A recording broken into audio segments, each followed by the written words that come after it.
Hello साथियों, नमस्कार। मैं विपिन कुमार आपके अपने चैनल नंगला उमराय स्टडी पॉइंट में हार्दिक स्वागत एवं अभिनंदन करता हूं।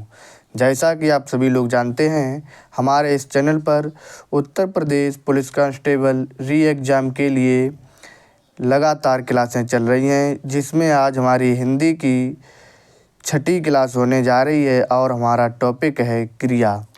तो इस टॉपिक से जो भी इम्पोर्टेंट क्वेश्चन बनते हैं वो सभी क्वेश्चन हम आपको इस टॉपिक में लेकर के आए हैं। तो सभी लोग हमारे इस चैनल के साथ अवश्य जुड़ें तथा हमारे इस वीडियो को अधिक से अधिक लोगों के साथ शेयर ज़रूर करें तथा अगर हमारा वीडियो अच्छा लगे तो लाइक अवश्य करें। चलिए चलते हैं हम अपने क्वेश्चन नंबर 1 की तरफ। क्वेश्चन नंबर 1 है हमारा कि जिस शब्द से किसी कार्य का करना या होना पाया जाए उसे क्या कहते हैं। जिस शब्द से किसी कार्य का करना या होना पाया जाए उसे क्या कहते हैं। ऑप्शन नंबर ए है संज्ञा, ऑप्शन बी है सर्वनाम, ऑप्शन सी है विशेषण, ऑप्शन डी है क्रिया। तो जिस शब्द से किसी कार्य का करना या होना पाया जाता है उसे ही हम कहते हैं क्रिया। तो इसका राइट आंसर होगा ऑप्शन नंबर डी, क्रिया इज राइट आंसर। चलिए चलते हैं अगले क्वेश्चन नंबर 2 की तरफ। क्वेश्चन नंबर 2 है हमारा धातु किसे कहते हैं। धातु किसे कहते हैं। ऑप्शन नंबर ए है क्रिया के मूल रूप को, ऑप्शन बी है क्रिया के सामान्य रूप को, ऑप्शन सी है क्रिया के उत्तम रूप को, ऑप्शन डी है क्रिया के संपूर्ण रूप को। तो धातु किसे कहते हैं। तो क्रिया के मूल रूप को ही हम धातु कहते हैं। तो इसका राइट आंसर होगा ऑप्शन नंबर ए, क्रिया के मूल रूप को धातु कहते हैं। तो चलिए चलते हैं अगले क्वेश्चन नंबर 3 की तरफ। क्वेश्चन नंबर 3 है हमारा कर्म के आधार पर क्रिया के कितने भेद होते हैं। कर्म के आधार पर क्रिया के कितने भेद होते हैं। ऑप्शन नंबर ए है 2, ऑप्शन बी है 3, ऑप्शन सी है 4, ऑप्शन डी है 6। तो कर्म के आधार पर क्रिया के 2 भेद होते हैं। Option number A is right answer. कर्म के आधार पर क्रिया के 2 भेद होते हैं। नंबर 1 सकर्मक क्रिया, नंबर 2 अकर्मक क्रिया। सकर्मक क्रिया जिसमें कर्म पाया जाए उसे कहते हैं सकर्मक क्रिया, जिसमें कर्म नहीं पाया जाए उसे कहते हैं अकर्मक क्रिया। चलिए अगले क्वेश्चन में अकर्मक और सकर्मक क्रिया के उदाहरण भी देखेंगे। तो चलते हैं अगले क्वेश्चन नंबर 4 की तरफ। क्वेश्चन नंबर 4 है हमारा कि धातु में ना प्रत्यय जोड़ने पर क्या बनता है। जब हम धातु में ना प्रत्यय जोड़ते हैं तो क्या बनता है। यौगिक क्रिया, ऑप्शन बी सामान्य क्रिया, ऑप्शन सी विधिवाचक क्रिया, ऑप्शन डी नाम धातु क्रिया।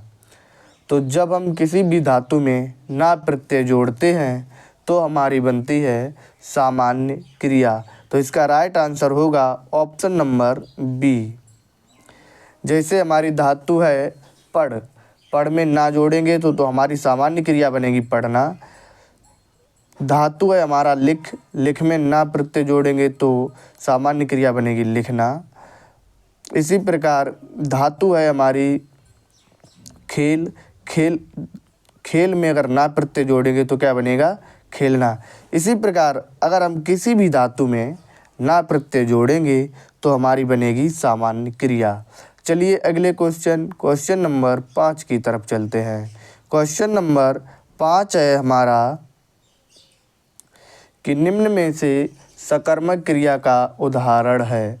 सकर्मक क्रिया कौन सी होती है जिसमें कर्म पाया जाता है। और कर्म कैसे मिलेगा। जब हम क्वेश्चन से क्या कह कर के उसमें प्रश्न पूछेंगे तो हमें मिलेगा कर्म।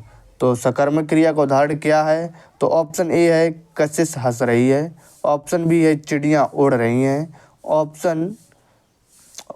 ऑप्शन बी है चिड़ियाँ उड़ रही हैं, ऑप्शन सी है सूर्य उग रहा है, ऑप्शन डी है सीता बीड़ा बजा रही है। तो हम क्या करेंगे, कर्ता और कर्म के बीच में कर्ता और क्रिया के बीच में क्या शब्द लगाएंगे और हमें अगर उससे कुछ आंसर मिलेगा तो वो होगा हमारा सकर्मक क्रिया। जैसे कशिश हंस रही है, कशिश क्या है, इसमें कशिश करता है और हंसना क्या है, क्रिया है। तो कशिश और हंसना के बीच में क्या, जैसे कशिश क्या हंस रही है, तो क्या हंस रही है कोई पता नहीं, ठीक है। इसमें हमें कर्म नहीं मिला तो ये होगी हमारी अकर्मक क्रिया। चिड़ियाँ उड़ रही हैं, चिड़ियाँ क्या उड़ रही हैं, कुछ मिलेगा नहीं, ये भी अकर्मक क्रिया। सूर्य उग रहा है, सूर्य क्या उग रहा है, ये भी अकर्मक क्रिया है, ठीक है। सीता बीड़ा बजा रही है, सीता क्या है, सीता करता है और बजाना क्या है, क्रिया। तो सीता क्या बजा रही है, सीता बीड़ा बजा रही है। तो इसमें हमें मिलेगा क्या से क्या मिलता है, क्या से मिलेगा आंसर हमें, सीता क्या बजा रही है, तो सीता बीड़ा बजा रही है। तो इसका राइट आंसर होगा ऑप्शन नंबर डी। सकर्मक क्रिया कौन सी है, तो ऑप्शन नंबर डी, सीता बीड़ा बजा रही है, ये हमारा होगा सकर्मक क्रिया। चलिए अगले क्वेश्चन नंबर 6 की तरफ। क्वेश्चन नंबर 6 है हमारा, निम्न में कौन सी सकर्मक क्रिया है, निम्न में कौन सी सकर्मक क्रिया है। ऑप्शन ए है हमारा आना, ऑप्शन बी जाना, ऑप्शन सी लेना, ऑप्शन डी मरना।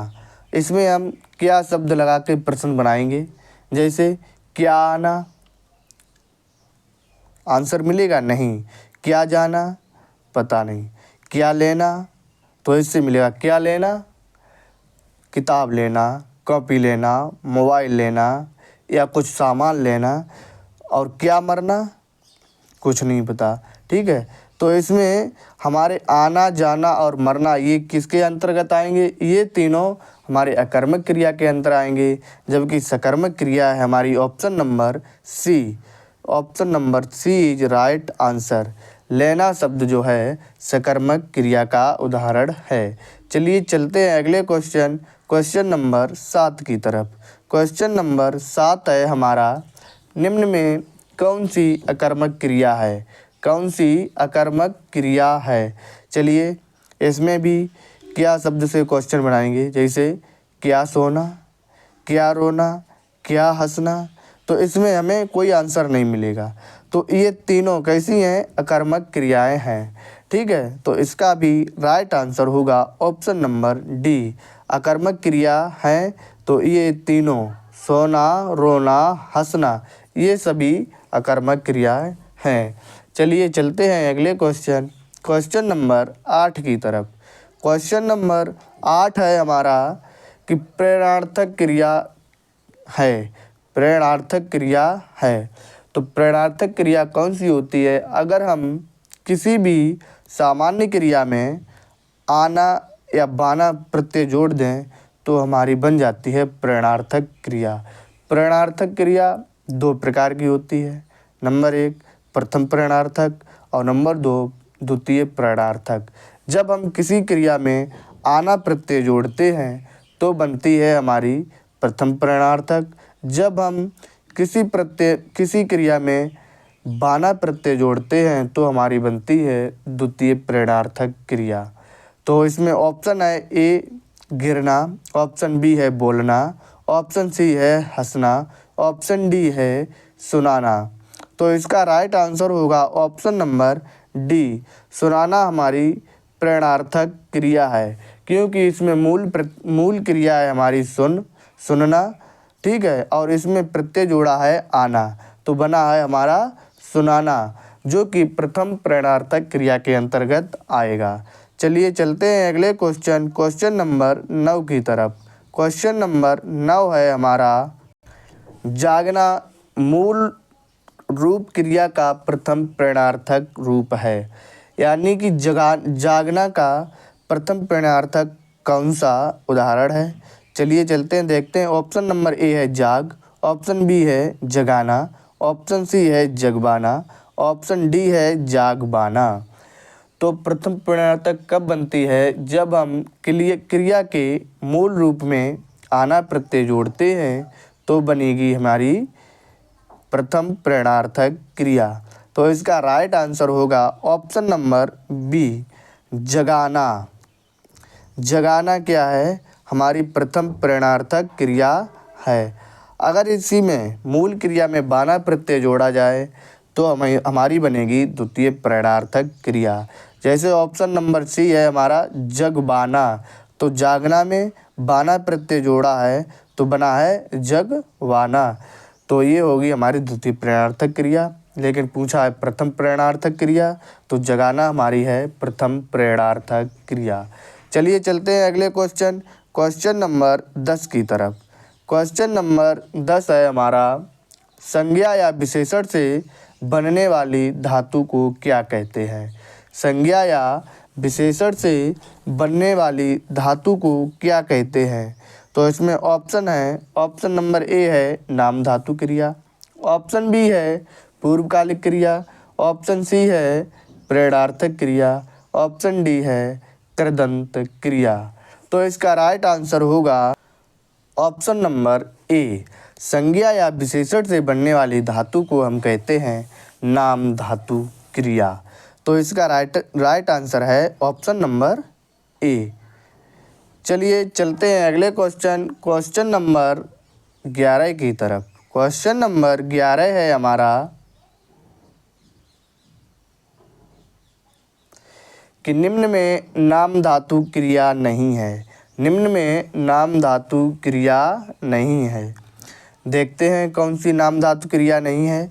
ऑप्शन नंबर ए है लठियाना, ऑप्शन बी है बतियाना, ऑप्शन सी है गरमाना, ऑप्शन डी है कटवाना। तो नाम धातु क्रिया क्या होती है? जो संज्ञा सर्वनाम या विशेषण से बनती हैं वे सभी हमारी क्रियाएं होती हैं नाम धातु क्रिया। ठीक है, तो इसमें लठियाना नाम धातु क्रिया है, बतियाना नाम धातु है और गरमाना ये भी नाम धातु है। जबकि ऑप्शन नंबर डी कटवाना, कटवाना क्या है? ये प्रेरणार्थक क्रिया है। तो इसका राइट आंसर है हमारा option number D. Option number D is right answer. ठीक है, ऑप्शन नंबर डी हमारी नाम धातु क्रिया नहीं है। चलिए चलते हैं अगले क्वेश्चन नंबर 12 की तरफ। क्वेश्चन नंबर 12 है हमारा कि निम्न में पूर्वकालिक क्रिया नहीं है। निम्न में पूर्वकालिक क्रिया नहीं है। ऑप्शन ए है वह बैठकर पढ़ता है, ऑप्शन बी है वह खाकर सोता है, ऑप्शन सी है चोर उठ भागा, ऑप्शन डी है माँ ने पिताजी से सामान मंगवाया।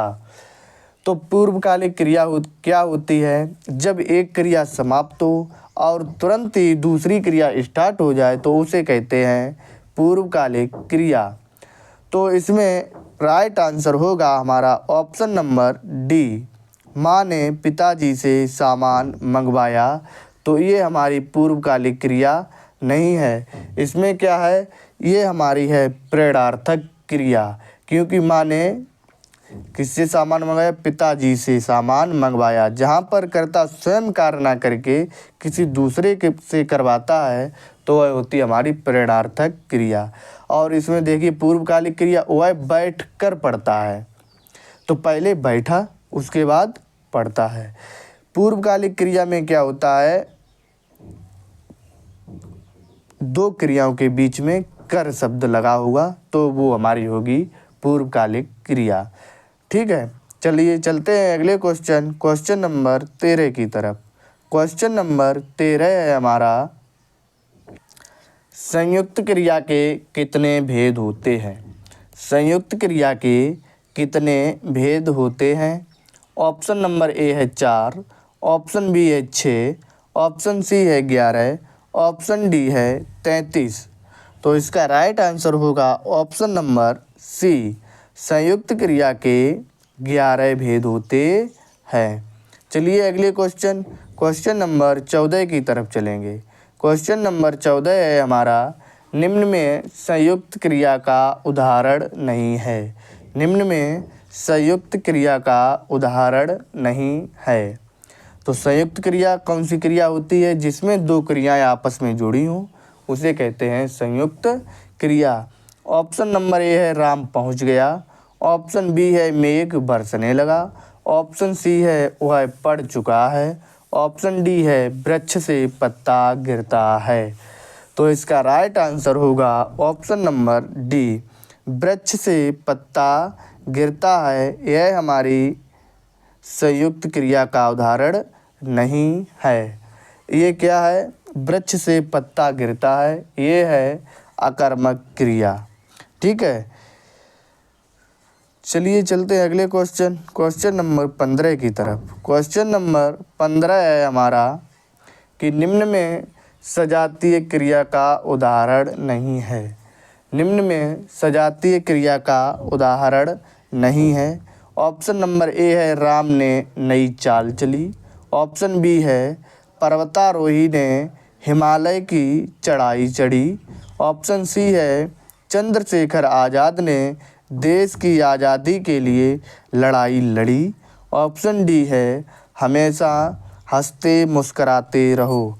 तो इसका राइट आंसर होगा ऑप्शन नंबर डी, हमेशा हंसते मुस्कराते रहो। ये हमारी सजातीय क्रिया नहीं है। सजातीय क्रिया होती है जब हमें दोनों क्रियाएं एक जैसी दिखाई दें तो वो होती है हमारी सजातीय क्रियाएं। जैसे राम ने नई चाल चली, चाल चली, चढ़ाई चढ़ी, लड़ाई लड़ी, ये सभी क्या है? हमारी सजातीय क्रियाएं हैं। और हमेशा हंसते मुस्कराते रहो, ये हमारी सजातीय क्रिया नहीं है। तो इसी प्रकार हम चलते हैं अगले क्वेश्चन नंबर 16 की तरफ। क्वेश्चन नंबर 16 है हमारा निम्न में एक कर्मक क्रिया का उदाहरण नहीं है। एक कर्मक क्रिया का उदाहरण नहीं है। तो एक कर्मक क्रिया कौन सी होती है? जिसमें एक कर्म पाया जाए उसे कहते हैं एक कर्मक क्रिया। जैसे ऑप्शन नंबर ए है राम ने श्याम को मारा। ऑप्शन बी है राजा ने प्रजा को कंबल दान दिया। ऑप्शन सी है अध्यापक ने हिंदी पढ़ाई। ऑप्शन डी है अध्यापक ने छात्रों को हिंदी पढ़ाई। तो इसमें कौन सा एक कर्मक क्रिया का उदाहरण नहीं है? तो इसका राइट आंसर होगा ऑप्शन नंबर सी, अध्यापक ने हिंदी पढ़ाई। तो इसमें क्या है? सिर्फ एक कर्म है। कौन सा? जैसे अध्यापक ने क्या पढ़ाया? हिंदी पढ़ाई। ठीक है, तो ये हमारा हो गया एक कर्मक क्रिया। राम ने श्याम को मारा, तो किसको मारा? श्याम को। ये हो गया हमारा प्रथम कर्म। और राम ने श्याम को मारा। ठीक है, और मारा हमारा ये है द्वितीय कर्म। जैसे क्या मारा? डंडा मारा, लाठी मारी। ठीक है, तो इसमें राम ने श्याम को मारा, ये हमारा है द्विकर्मक क्रिया का उदाहरण। राजा ने प्रजा को कंबल दान दिया। तो इसमें राजा है हमारा कर्ता, प्रजा को कंबल दान दिया। इसमें प्रथम कर्म क्या है? प्रजा। प्रथम कर्म कैसे निकालेंगे? किसको? राम ने किसको दान दिया? तो प्रजा को क्या दान दिया? कंबल दान दिया। ठीक है, तो ये हो गए हमारे द्विकर्मक क्रिया के उदाहरण। चलिए चलते हैं अगले क्वेश्चन नंबर 17 की तरफ। क्वेश्चन नंबर 17 है हमारा निम्न में अनुकरणात्मक क्रिया का उदाहरण नहीं है। निम्न में अनुकरणात्मक क्रिया का उदाहरण नहीं है। जैसे ऑप्शन नंबर ए है खटखटाना। ऑप्शन बी है भिनभिनाना। ऑप्शन सी है हिनहिनाना। ऑप्शन डी है धुलवाना।